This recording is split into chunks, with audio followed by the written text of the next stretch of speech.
అట్టహాసంగా డాక్టర్ భీమ్రావ్ అంబేద్కర్ జయంతి ఉత్సవాలు హాజరైన పాలేటి మహేశ్వరరావు వివరాల్లోకి వెళ్తే విజయవాడ నడిబొడ్డున గల అంబేద్కర్ విగ్రహానికి పూలమాల వేసి మరియు విజయవాడ టౌన్ కాకుండా మహేశ్వరరావు సొంత గ్రామంలో కూడా వందలాది మందితో ర్యాలీ నిర్వహించడం జరిగింది।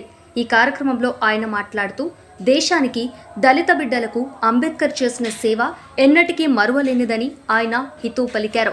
ఈ కార్యక్రమంలో ప్రజలు, పెద్దలు, మేధావులు పాల్గొని విజయవంతం చేశారు।